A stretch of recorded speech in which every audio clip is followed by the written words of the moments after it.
Assalamualaikum warahmatullahi wabarakatuh. Salam. Perkenalkan, nama saya Bujastari, MPM 213105026. Dalam video ini saya akan menjelaskan sedikit materi proses masuknya Islam ke Nusantara. Mata kuliah Sejarah Islam Nusantara. Yang pertama, jalur masuknya Islam ke Nusantara. Masuknya agama Islam di Nusantara dimulai pada abad ke-7 Masehi. Hal ini dibuktikan dengan berita Cina kuno dari zaman dinasti Tang. Dalam proses penyebaran Islam di Nusantara ada beberapa strategi yang dapat dilakukan sehingga Islam mudah diterima daripada agama lain. Strategi yang digunakan bervariasi dan tidak mengandung unsur paksaan. Berikut strategi dan jalur masuknya Islam ke Nusantara. Yang pertama, melalui jalur perdagangan. Awal Islam masuk ke Nusantara melalui perdagangan. Para pedagang muslim dari Arab, Persia, dan India banyak yang bermukim di Barus pesisir Sumatera. Kekayaan yang mereka miliki sebagian digunakan untuk membangun masjid-masjid dan membeli barang murah-murah, dan akhirnya terbentuklah komunitas-komunitas muslim di daerah pesisir.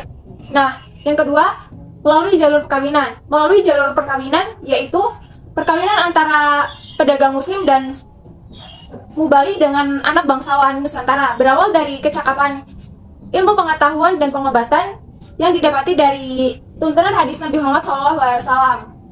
Nah, yang ketiga, melalui jalur pendidikan. Semakin meluasnya pendidikan, muncullah dua pesantren didirikan oleh para ulama sehingga pesantren menghasilkan ulama baru yang berdakwah di tempat lain. Yang keempat, jalur kultural. Awal mulanya kegiatan Islamisasi selalu menghadapi benturan tradisi Jawa yang banyak dipengaruhi Hindu-Buddha. Setelah kerajaan Majapahit runtuh, kemudian digantikan oleh kerajaan Islam di Jawa, menyesuaikan dengan budaya lokal, sedangkan di Sumatera adat menyesuaikan dengan Islam.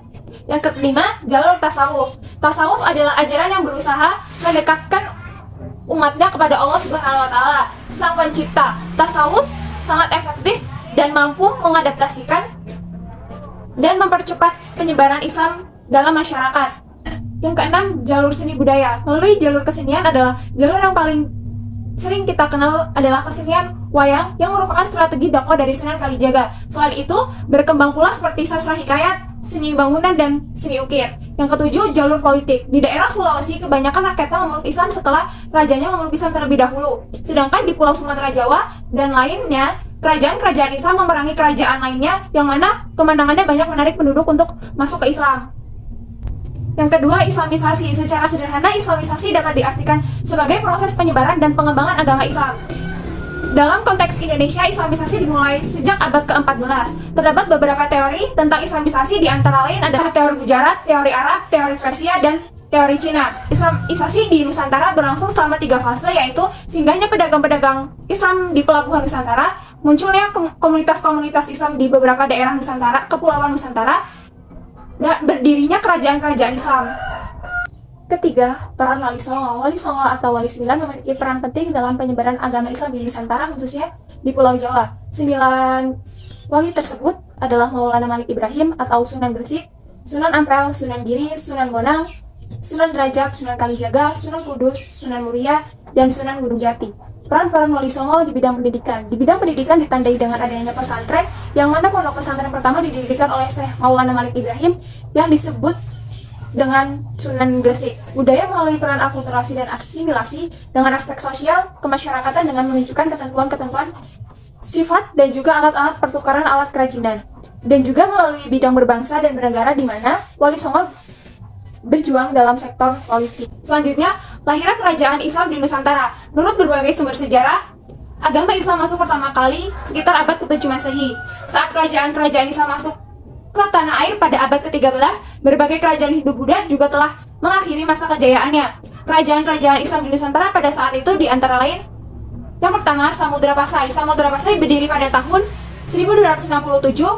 Raja Samudra Pasai yang pertama bernama Marwasilo, atau juga dikenal dengan nama lain Malik Al-Saleh. Beliau kemudian memerintah selama 22 tahun, mulai dari tahun 1261 sampai 1289 Masehi. Kerajaan Samudra Pasai diletak di daerah Aceh, merupakan kerajaan Islam pertama di Indonesia. Yang kedua, Kerajaan Malaka. Kerajaan Malaka didirikan oleh para Meswara antara tahun 1380 sampai 1403. Para Meswara berasal dari Sriwijaya dan merupakan putra dari Sang Anggi. Saat itu, ia masih menganut agama Hindu. Ia melarikan diri dari Malaka karena kerajaan di Sumatera runtuh akibat diserang Majapahit. Yang ketiga, Kerajaan Aceh. Kerajaan Aceh didirikan pada tahun 1496 oleh Ali Muhayyad. Sejarah Kerajaan Aceh mengalami masa kejayaan pada era Sultan Iskandar Muda tahun 1607 sampai 1636 Masehi. Kala itu kerajaan bercorak Islam berpusat Kutaraja Bandar Aceh Darussalam ini memiliki kekuasaan yang luas dan angkatan perang yang kuat. Nah, yang keempat, Kerajaan Banten. Kerajaan Banten didirikan oleh Syarif Hidayatullah atau Sunan Jati pada abad ke-16. Raja pertama Kesultanan Banten adalah Sultan Maulana Hasanuddin yang berkuasa antara tahun 1552 sampai 1570 Masehi. Sedangkan masa kejayaan Kerajaan Banten berlangsung ketika pemerintahan Sultan Ageng Tirtayasa pada tahun 1651 sampai 1680. Yang kelima, Kerajaan Cirebon. Kerajaan Cirebon adalah kerajaan Islam di Pulau Jawa yang berdiri antara abad ke-17 Masehi. Pendiri Kerajaan Cirebon adalah Raden Wala Sungsang atau Pangeran Cakrabuana, putra Prabu Siliwangi dari Kerajaan Panjajaran. Pertumbuhan dan perkembangan pesat dialami kerajaan ini saat diperintah oleh Syarif Hidayatullah atau Sunan Gunung Jati pada tahun 1476 sampai 1568 Masehi. Di bawah kekuasaan pertumbuhan pesat di bidang agama, politik, maupun ekonomi. Setelah lebih dari 2 abad berdirinya, Kerajaan Cirebon runtuh pada abad ke-17. Yang keenam, Kerajaan Demak. Kerajaan Demak adalah kerajaan Islam pertama di Jawa. Kerajaan Demak menjadi pusat penyebaran agama Islam di Jawa di bawah kepimpinan raja pertamanya. Kerajaan Demak berdiri pada awal abad ke-16 Masehi seiring kemundurannya Majapahit. Pendiri Kerajaan Demak adalah Raden Patah. Nah, yang ketujuh, Kerajaan Mataram. Sejarah Kerajaan Mataram mulai berdiri pada tahun 1582, terletak di Kota Gede sebelah tenggara Kota Yogyakarta. Kerajaan ini dipimpin suatu dinasti keturunan Ki Ageng Sela dan Ki Ageng Pemanahan. 8. Kerajaan Ternate. Kerajaan Ternate adalah kerajaan Islam di Maluku yang masih berdiri hingga saat ini. Ketika didirikan oleh Bab Masyur Malamo pada tahun 1257, Kesultanan yang dulunya bernama Kerajaan Gapi ini belum bercorak Islam. Agama Islam mulai menyebar di Ternate abad ke-14 Masehi dan keluarga kerajaan baru memeluk Islam pada masa pemerintahan Raja Mahrum pada tahun 1432 sampai 1486 Masehi. Yang 9, Kerajaan Tidore. Pendiri Kerajaan Tidore yaitu Shah Jati atau Muhammad Nakil yang mendirikan Kerajaan Tidore. Kesultanan Tidore adalah kerajaan Islam berpusat di wilayah Kota Tidore, Maluku Utara, Indonesia. 10, Kerajaan Goa dan Talo. Kesultanan Gua Talo atau Kerajaan Makassar adalah kerajaan Islam di Sulawesi Selatan. Lokasi Kerajaan Gua Talo berada di daerah Kabupaten Sulawesi Selatan. Kerajaan ini merupakan gabungan dari 2 kerajaan yang berasal dari keturunan Kerajaan Goa yang didirikan oleh Tumanrun Baina pada abad ke-14.